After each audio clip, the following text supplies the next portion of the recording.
ProMexico is a government institution responsible for strengthening Mexico's participation in the global economy. Mr. Guzman was appointed to this position by Mexican President Felipe Calderón in 2010. Previously, Mr. Guzman worked for HP and actually served as the CEO of HP Mexico for the previous 10 years. Mr. Guzman holds a chemical engineering degree from the University of Ibero-Americana, a master's in chemical engineering from Massachusetts Institute of Technology, and an MBA from Stanford University. Suffice it to say, he's one of the most well-educated people in this room. Please join me in welcoming Mr. Carlos Guzman.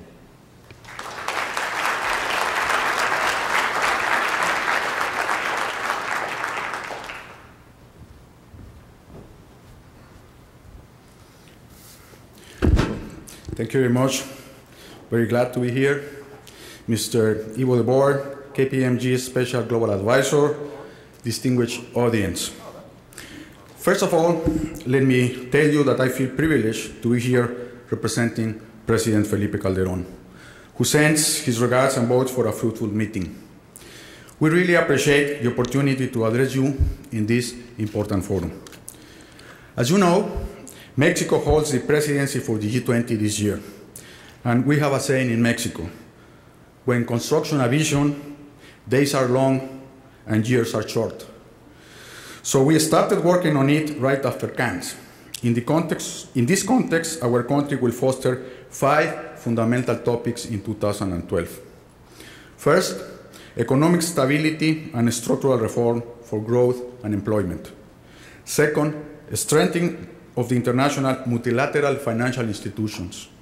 Third, improving international financial architecture in an interconnected global economy. Fourth, mitigating the negative effects on price level and volatility of commodities, in particular those affecting food security.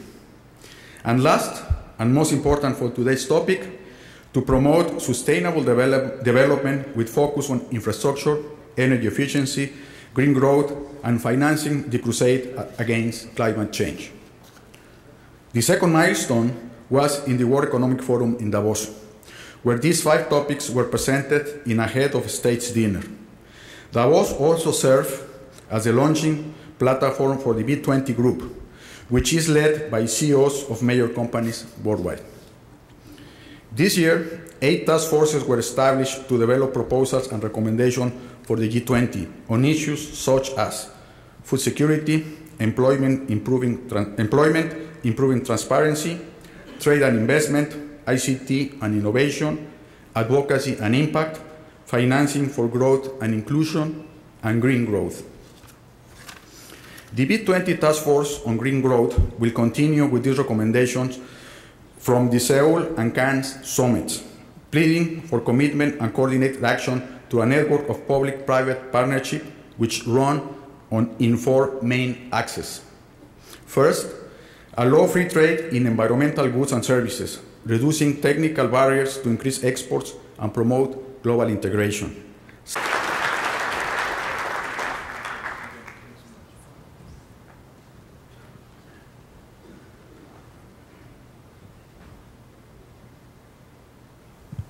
Ladies and gentlemen, please welcome the Vice Chair of Market Development at KPMG, Rob Arning.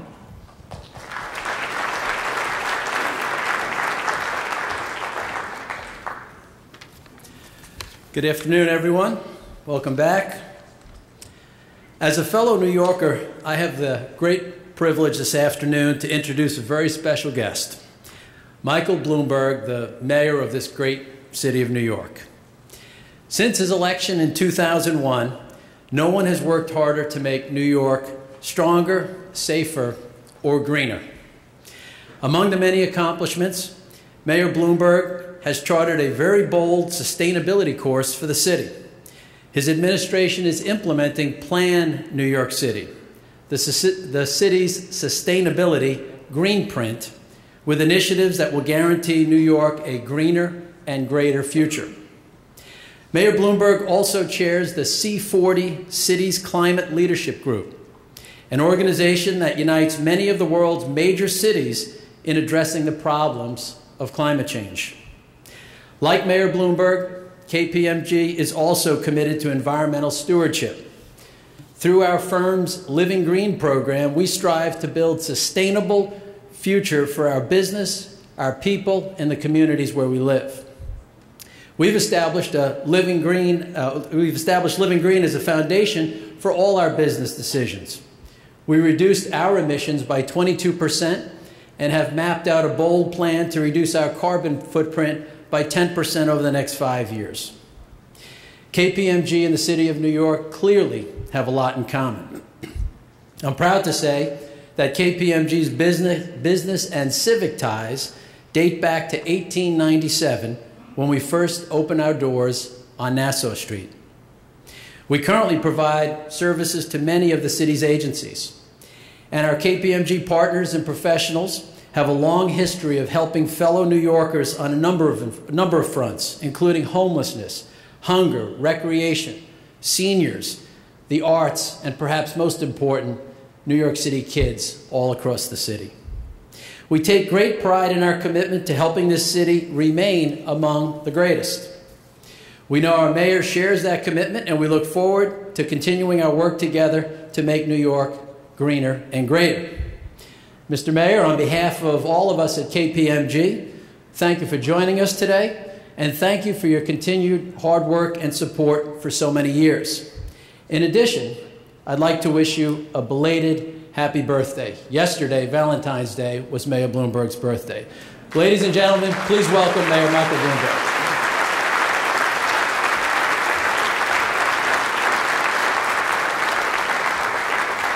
Rob, thank you for those kind words. I don't know that I really deserve them, but to paraphrase what an American humorist, Jack Benny, once said under similar circumstances, I've got arthritis and I don't deserve that either.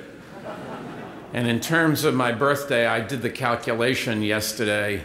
I have been alive for roughly 25,550 days, and I can tell you it gets tougher to get up after all of that. Anyways. Well, good afternoon, everyone, and I want to thank KPMG and its global chairman, Michael Andrew, and all of you for holding this conference here in New York City. This is the only city that can claim basketball sensation Jeremy Lin. I had nothing to do with that. A championship football team had nothing to do with that either. But this is the only city that can claim a mayor who has kissed Lady Gaga. I had a lot to do with that, but I never kiss and tell. Anyways, more to the point of this conference, it is also what we like to call the world's greenest, greatest city. And to pick up on what Rob just said, we launched New York City's ambitious Plan YC sustainability agenda back on Earth Day in 2007.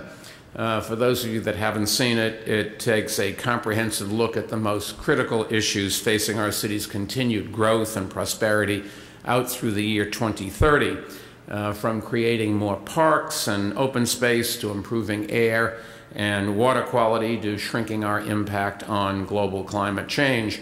And in less than 5 years since that launch, we've taken long strides, I think, towards meeting the goals of Plan YC. For example, during that time, we planted more than 500,000 trees throughout the city. We have a commitment to plant 1 million trees. They improve property values and clean the air. And I will say the great help we've gotten from Bette Midler is just invaluable. This is one of those projects that she took on. We've added 200 new acres of parks to our park system. And that means more than 250,000 more New Yorkers now have parks within a 10-minute walk of their homes. We made a commitment in Plan YC to make sure that before we finish, all New Yorkers will live within a 10-minute walk of a playground. It also means that our streets are greener and more attractive for all New Yorkers and for the 50.5 million visitors that we host each year. It is really an amazing number. This city now has 90,000 hotel rooms, and they are not all full all the time, but occupancy is very high, as are rates. If you've tried to get a deal on a hotel in New York City, I'm glad to say you can't. That's good for us. And we are on the verge of launching a major bike share program like the very popular bike share programs in London, Paris, and other cities. More than 30% of our yellow taxi fleet, the largest in the world, is now green and uses hybrid power. We should know banned the burning of the most heavily polluting grades of fuel oil, which takes a big step towards our goal of giving New York the cleanest air of any major American city. And in partnership with our city council, we've enacted the most comprehensive green building laws, I think, of any city in the U.S. They require large buildings to begin to make energy efficiencies that will reduce our city's carbon footprint by 5% alone. Just to put that into perspective, that is the equivalent of making an entire city the size of Oakland, California, completely carbon neutral. In fact, when we released Plan YC, we set an ambitious target of shrinking New York City's carbon footprint 30% by the year 2030. And today, I'm happy to say we are already halfway to that goal. Now, Plan YC is also a completely business-friendly agenda, you should know, because if we aren't friendly to businesses, then we're not going to have the tax base we need, and we are not going to have jobs for the people that live here. But it's about achieving sustainability in a growing New York that we're focusing on. Our city's population is now at an all-time high of 8.4 million people, and I'm happy to report it continues to climb. Our economy is also expanding rapidly in digital media, fashion, the commercial, biosciences, and other industries that we're confident will continue to grow in the decades ahead. We're actively encouraging that growth by, for example, investing $100 million in infrastructure improvements to support a major new applied science campus that Cornell and the Technion Israel Institute of Technology are teaming up to build right here in our city. And that will create the jobs of tomorrow. The spin-offs from colleges like that are really what makes the future look bright for New York City in IT and the biosciences. We see sustainability and that kind of economic growth as completely compatible with one another. Indeed, the improved quality of life and environmentally responsible civic climate that Plan YC fosters helps us to attract the creative, innovative people who are giving our city its economic future. I've said this again and again. My company is 16,000 people around the world, so we really know what attracts young people, and the opportunity to come and live in New York City where we have an environmentally friendly agenda is one of the major selling points when we try to get people to leave elsewheres and come here. It's also true that the challenges, however, of sustainability cannot be done by government acting alone, or incidentally by the private sector alone. And that's why, to meet our goals, we really rely on public-private partnerships, and I want to talk a little bit about that. We have, for example, created very strong partnerships with our real estate industry, and that's important because of the huge role the industry plays in our economy, and also because in this heavily mass transit-oriented city, unlike in other cities, our buildings, not our autos, are the biggest source of greenhouse gases and air pollution. It is exactly the reverse from almost every other city in the world. Let me briefly describe 3 ways that we are working in partnership with our real estate industry to confront those problems. Number 1, I mentioned earlier the city's green building laws, which require energy audits and retrofits in our large existing buildings that will reduce pollution and greenhouse gas emissions. Now, when a company owns the building it occupies, it knows that the upfront costs of making energy upgrades pay for themselves and lower utility bills. In leased properties, however, tenants pay the utility costs. And so if you think about it, then landlords have a less incentive to be more energy efficient. And we wanted to do something about that. And what we did was we changed the dynamic, working with major developers, including Larry Silverstein, the developer of 7 World Trade Center. What we've done is we've crafted what we call energy-aligned green leases, and they split the energy efficiency savings between tenants and owners until any upfront investment is paid off. and after that, the tenants realize the ongoing savings. But in other words, what it's really done is we've created a winning situation for landlords as well as for tenants in our city. And unless you do both, you're just not going to get anything done. Number two, we partnered with the real estate industry to work on banning the dirtiest grades of fuel oil. I don't know if any of you know what number 6 oil looks like. Somebody gave me a vial. When you turn it upside down, it doesn't flow. It is the thickest thing you've ever seen. I'm sure you could walk across a pool of it, and it is phenomenally polluting. So what we've done is to address this public health measure, we've banned burning these grades of oil, and the soot that they produce goes down dramatically. We've given people time to make the transition. We've got some programs that have some loans a small building owner can get to make the transition. But the bottom line is we have to focus on the pollution the buildings create as opposed to what our cars and trucks do. What we've said to landlords and building owners is, thou shalt not pollute. And what we've done is we've said we want to help you get to do what's right. It's in your interest as well as ours. You walk the streets, you breathe the air, you drink the water. We are all in this together.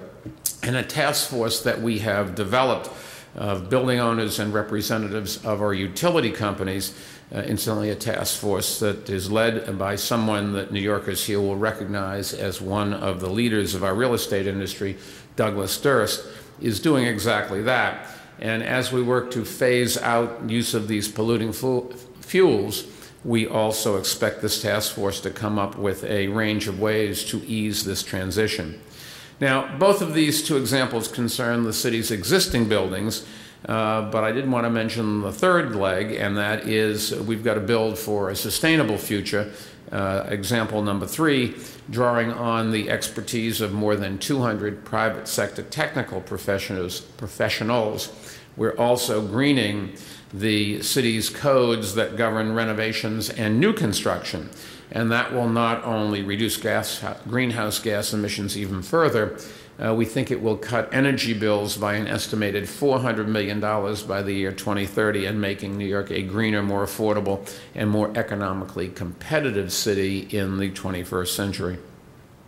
Before leaving, let me just say that the policies I've just outlined illustrate something I think that's very important about climate change action.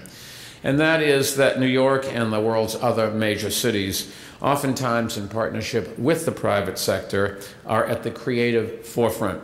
I am privileged to chair the C40 Cities Climate Leadership Group, and a powerful network that brings the world's great cities together to take action on climate change. And let me add that in doing that, we work very closely from someone that you will hear from tomorrow, former President Bill Clinton, who continues to be a source of leadership and hope in climate change action. The world cities contribute to that hope every day, and as the chair of C40, I can just tell you that from Lagos to Mexico City to Hong Kong, cities around the world are taking the lead in making our world healthier, more efficient, less congested, less polluted, and less endangered by climate change effects. And in the weeks to come, we're going to showcase that progress and keep working to enhance it. If you think about it, it is at the federal levels and the state levels where there is a denial that making the ecology of our planet better is something that's desirable. It is at the federal and state levels where you find the resistance to making investments that improve the quality of life of everybody. But it is at the city levels around the world where the rubber meets the road and there's actually progress being made. And a number that I'm particularly proud of is because of the work we've done on ending smoking and reducing murder rate and focusing on better response times for ambulances and fire engines, new building codes, all of these things together, but also all the work we've done to improve the quality of life by reducing pollutants in the air. Life expectancy in New York City is now 3 years greater than in America as a whole. and it is 3 years greater than it was 10 years ago. In the last 10 years, life expectancy in America is virtually unchanged. But here in New York, where we focused on making sure we're good stewards of the world that was given to us, the real results are people are living longer. And if you just do the math, 8.4 million people living on average 3 years longer is an awful lot of man years. In early March in Chicago, C40 will help lead the Organization for Economic Cooperation and Development, the OECD, which is a roundtable on green growth, and you'll see there mayors and national ministers of finance and the environment, and we hope that the outcome will be important new proposals for collaboration on projects fostering environmentally sustainable urban growth. But what I can tell you is for sure the mayors around this world will continue to be working on this. And in June, C40 will have a significant presence and make a major climate change announcement in Rio de Janeiro during the Rio +20 United Nations Conference on Sustainable Development. Ban Ki-moon was here, I was told this morning. He really is an environmentally friendly person that really does understand that we are in this together and that we have to focus on the environment. And he's tried to do what he can in the United Nations. But his job is very similar to herding cats. And in the end, I still think you will see the change made at the local level. The world's attention at Rio +20 will be focused on the be focused on what has been done or regrettably not done since the Rio Earth Summit back in 1992. What we intend to do is to broaden that focus to include what is being done in the world cities, because while the nations of the world have too often faltered in addressing sustainability, the cities of the world continue to forge ahead, and I want to make sure that that continues to happen.